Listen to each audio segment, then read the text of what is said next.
Los derechos humanos protegen a quienes son agredidos por los poderes del Estado. En la Edad Media era absurdo plantearlos. No había derechos para los hombres. La figura del Cristo torturado justificó la tortura de Torquemada. Todo régimen autoritario reprime desde un absoluto. Primo Levi dice, existe Auschwitz, no existe Dios. Dios ignoraba la ESMA, las matanzas en Vietnam. En un mundo en el cual el silencio de Dios es agobiante, los seres humanos tenemos la obligación de tomar la palabra.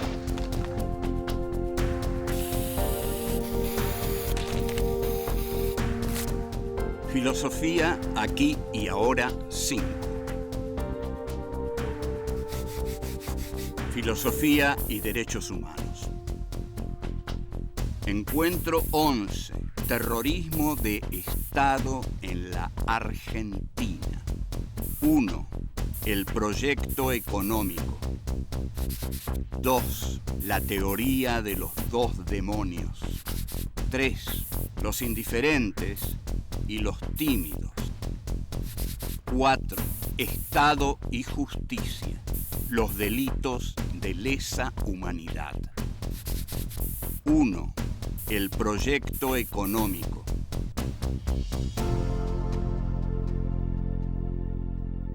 Este es nuestro encuentro número 11 de Filosofía aquí y ahora. Y el tema del encuentro número 11 es terrorismo de Estado en la Argentina. No cambie el canal. Usted quédese ahí, junte coraje y mire.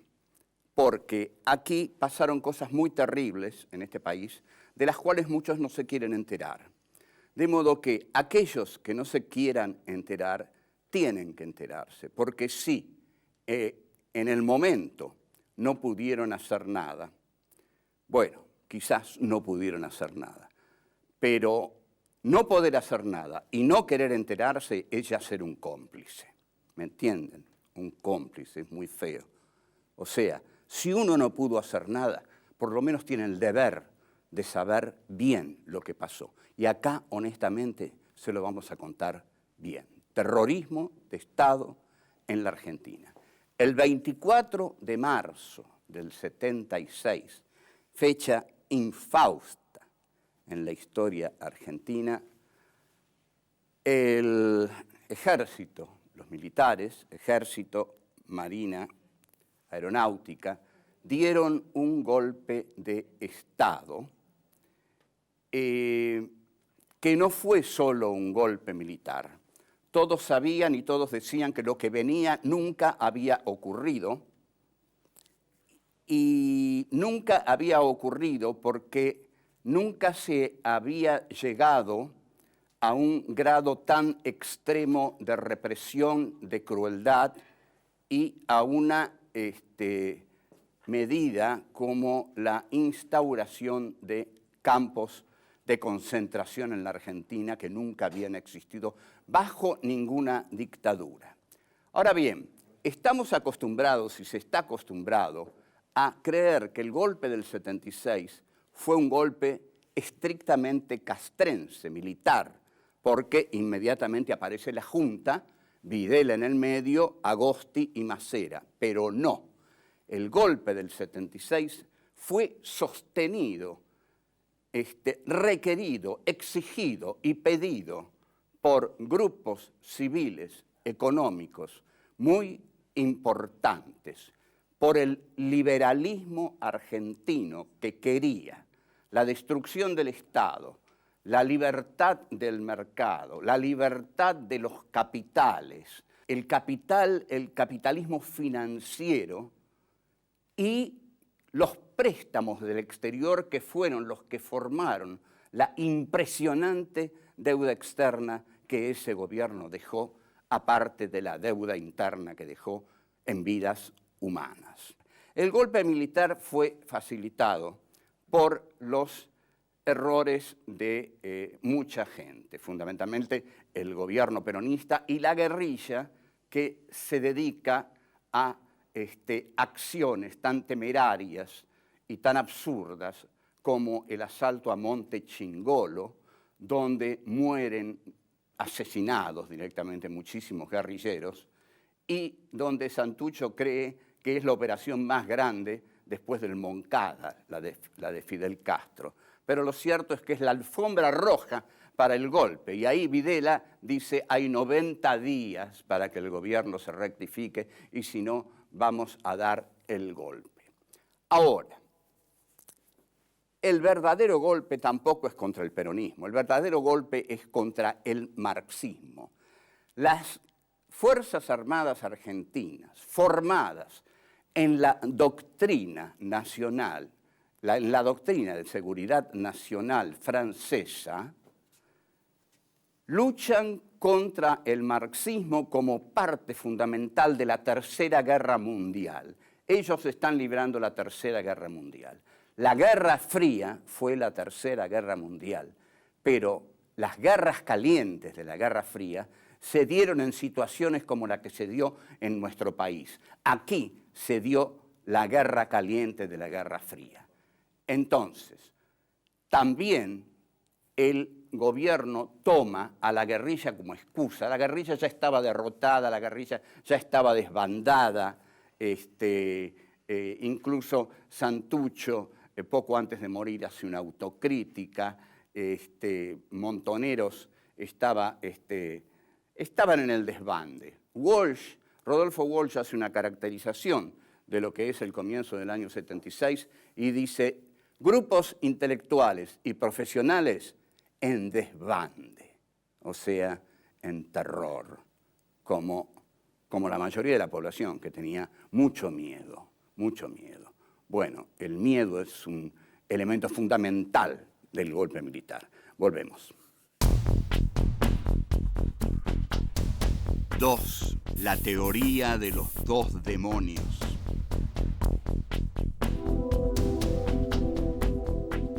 La subversión estaba derrotada en 1976, de modo que fue una excusa. La lucha contra la guerrilla fue una excusa para imponer el plan económico y para liquidar a todos los sectores políticos del centro a la izquierda. Entonces, la excusa de la subversión constantemente sirve. Luchamos contra la subversión es terrible, etcétera, etcétera, pero sirve para instaurar en el país un sistema económico que favorece a las grandes empresas. Las pequeñas y medianas empresas se funden, porque todas las fábricas cierran las persianas, porque todas las enormes fábricas, los monopolios para los cuales se ha hecho este golpe y se han beneficiado con este golpe, se devoran a las pequeñas fábricas o las pequeñas fábricas se funden. El golpe también se hace para robar,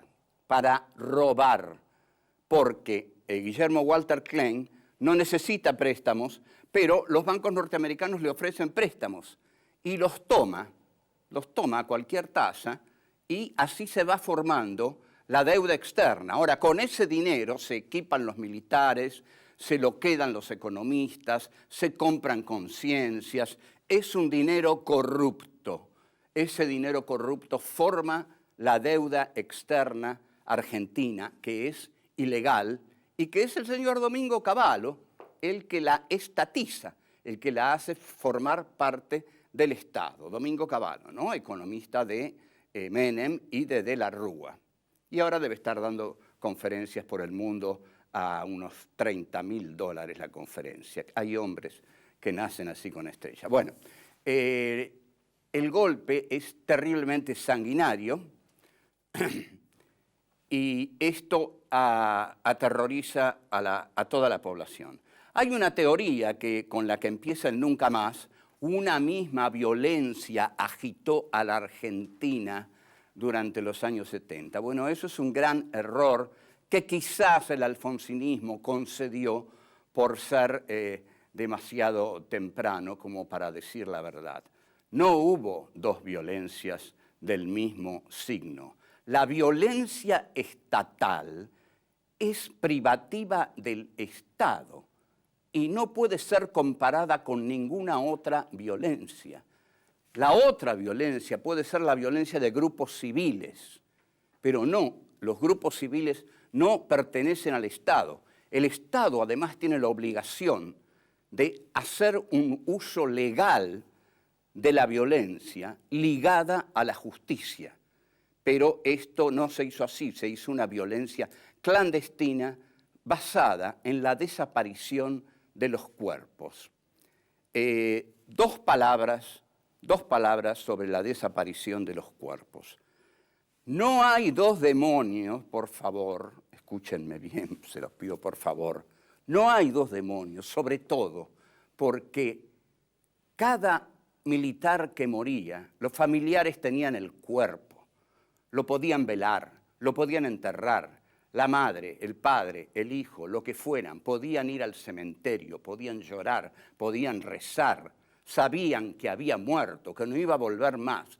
En cambio, la madre, el padre de un desaparecido vive una angustia terrible porque no tiene el cuerpo, no tiene cómo velarlo, no tiene cómo enterrarlo, no tiene dónde tenerlo, no tiene dónde llorarlo, no puede abrazarlo en el cajón y sobre todo siempre está esperando que vuelva. Cada paso que oye a la noche cree que es su hijo que regrese. Esto aniquila por completo la teoría de los dos demonios, pero la aniquila por completo. Hay que pensarlo desde ahí.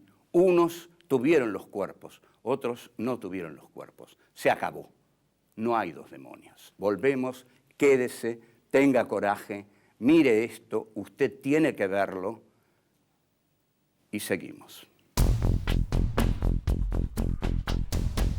3.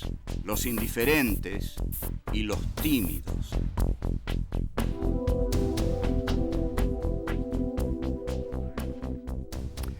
La represión no estaba al servicio de liquidar la guerrilla. Por supuesto, los grupos guerrilleros que insistían en pequeñas acciones sin trascendencia eran detenidos, llevados a la ESMA, aniquilados, torturados para obtener confesiones. Pero la represión se hizo y el golpe se dio para imponer el plan neoliberal de José Alfredo Martínez de Hoz, que era presidente de Asindar, una empresa poderosa, renuncia a Asindar y se adueña del Ministerio de Economía. Martínez de Hoz, del largo linaje de los Martínez de Hoz, desde los poseedores de la tierra hasta Joe, con sus enormes orejas y su complicidad perversa con el régimen. Entonces, volvemos. Hay militares desbocados que dicen cualquier cosa, porque es tal, el grado de impunidad era absoluto, de aquí el terror. Saint-Jean, una vez en un discurso, para acentuar bien el miedo en todos, dijo: nosotros, los militares, primero vamos a matar a los subversivos, después a los cómplices, después a los familiares, después a los amigos, después a los indiferentes y por último a los tímidos. A los tímidos. Usted imagínese que está viviendo en una sociedad donde el gobernador de la provincia de Buenos Aires, un militar duro, que no le importa matar a quien sea, dice que se propone matar hasta los tímidos. Y usted no solo es tímido, quiere ser indiferente, quiere pasar inadvertido. No. Pero el general Saint-Jean dice que a los que quieren pasar inadvertidos también los van a matar. Y eso lo dice otro personaje tan siniestro como el general Saint-Jean, que ahora está preso, que fue el primer civil que fue preso por convivencia, por apoyar, por ideologizar al golpe del 24 de marzo. Es el doctor Jaime Smart, que en el diario La Nación del 12 de diciembre de 1976, muy anunciado con grandes letras en la tapa, el título del artículo decía desenmascarar a quienes armaron la subversión. A ver, pensemos, ¿quiénes creen ustedes que habrán armado la subversión? Quizás las armas que venían de la Unión Soviética, quizás las que venían de China, de Cuba. No. ¿Saben quiénes armaron a la subversión? Los profesores de todos los niveles de la enseñanza. ¿Por qué? Se equivocan cuando limitan la subversión solamente a aquellos que caen abatidos por las Fuerzas Armadas. No puede decir otra cosa. La muerte la tiene tan en la cabeza que en lugar de decir a aquellos que caen, aquellos que son detenidos por subversivos. No, dice aquellos que son abatidos por las Fuerzas Armadas, aquellos que son muertos, por supuesto. Entonces dice, el gobierno de la provincia de Buenos Aires sabe que el origen de la subversión es ideológico. Y aquí es donde empiezan a pagar la cuestión los profesionales, los maestros, los profesores, los académicos. Entonces, con cinismo total, el doctor Smart dice, ahora esos que armaron la subversión quieren pasar desapercibidos, como diciendo, los vamos a agarrar, no van a pasar desapercibidos, señores profesores. Y en efecto, en Bahía Blanca se hace una caza de brujas impresionante, comandada por el general Agdel Vilas y el diario La Nueva Provincia, que colabora con la Armada en una caza de brujas que costó la vida de muchos profesores que no habían hecho otra cosa que poner en sus bibliografías un libro de Paulo Freire o de Marx. Solo eso. Por eso los fusilaron. Seguimos. 4. Estado y justicia.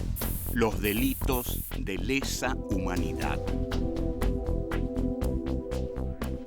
Todo esto se pudo haber hecho de otra forma, sin campos de concentración, sin torturas, sin hacer desaparecer a la gente, sin tirar a seres humanos vivos desde los aviones al Río de la Plata. Se pudo haber hecho con la justicia, como se hizo en Italia con las Brigadas Rojas.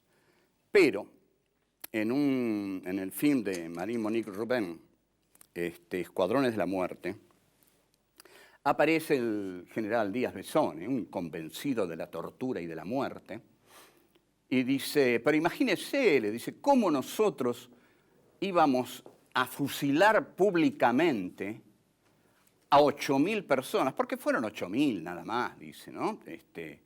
De todos modos, ustedes saben que las cifras no importan. Las madres dicen 30.000, yo le creo a las madres. Pero digamos 20.000, 10.000, 15.000, ¿qué quieren? ¿Que negociemos las cifras? Pongamos un muerto acá. ¿Y? Es más fuerte que cualquier estadística. Un muerto acá, usted lo mira, yo lo miro, y es más fuerte que le digan a usted 30.000, 20.000, 6 millones, 4.800.000. Porque, como dice Todorov, un muerto es una desgracia, 20.000 muertos es una estadística, lo cual es muy distinto. Entonces, no se aplicaron los derechos humanos. El Estado tiene el derecho, la necesidad, el imperativo de aplicar la justicia. Para eso es el Estado. El Estado no puede ser una banda, si no, no es un Estado, es una banda. Entonces tiene que aplicar la justicia, pero dejaron de lado la justicia para convertirse en una banda clandestina y actuar por medio de los grupos de tareas. Bien, todo esto se hizo para lograr otro país, para terminar en última instancia definitivamente con el populismo estatal peronista, para terminar con el populismo estatal peronista e inaugurar una economía neoliberal de mercado aliada a los Estados Unidos y una economía que fuera alimentada por los créditos del exterior y que el Estado fuera cómplice de esta tarea económica. Rogelio García Lupo, que es un brillante periodista argentino, publicó en el diario Clarín en el año 2001 El complot del doctor Perrió, la conspiración civil. Jaime Perrió, recuerda este nombre, Jaime Perrió fue un aventurero, pero además fue un hombre de mucho dinero y asesoró a los militares en cuestiones económicas. Perrió fue el puente entre militares y civiles. Era un civil rodeado de civiles y que tenía claramente una ideología de colaboración con el plan de las Fuerzas Armadas. Y muchos otros civiles colaboraron con el golpe. ¿Dónde están hoy? Holanda, cuando la chica esta Sorreguieta se quiere casar y ser princesa, investigan profundamente al padre y no le permiten asistir al casamiento de su hija, porque fue ministro de Agricultura de la dictadura asesina argentina. Entonces Holanda, que no iba a recibir la copa en el Mundial del 78 si lo ganaba, impide, dice no, el señor Sorreguieta no. La chica que se case, pero el señor Sorreguieta a Holanda no entra porque fue cómplice de un gobierno de asesinos. Ahora bien, son juzgados por delitos de lesa humanidad, y vamos a aclarar bien qué es un delito de lesa humanidad. El Estado no puede cometer crímenes arbitrarios. El Estado tiene que hacer justicia y cuando apresa a alguien, tiene que suponer ante todo que esa persona es inocente y después demostrar su culpabilidad. Este es un principio fundamental de la juridicidad de las naciones, desde Hobbes en adelante, o antes, pero desde Hobbes, por lo menos desde el Leviatán en adelante. Hay que demostrar primero la culpabilidad y después se verá, pero todo detenido es inocente. Por eso, usted no se asombre si yo le digo que los 30.000 o los 20.000 o lo que sea, eran todos inocentes, porque ninguno fue juzgado, ¿está claro? Ninguno fue juzgado. Y en cuanto a los que se dice que murieron en enfrentamientos, hay muchas dudas acerca de esos enfrentamientos, porque muchísimos enfrentamientos fueron fraguados deliberadamente para pasar listas de muertos que ya habían sido fusilados en los campos de concentración. Entonces, los derechos humanos, ¿dónde están? Son las organizaciones de derechos humanos que defienden el primer punto de la Declaración de Derechos Humanos. Toda vida es valiosa e irreemplazable. Esta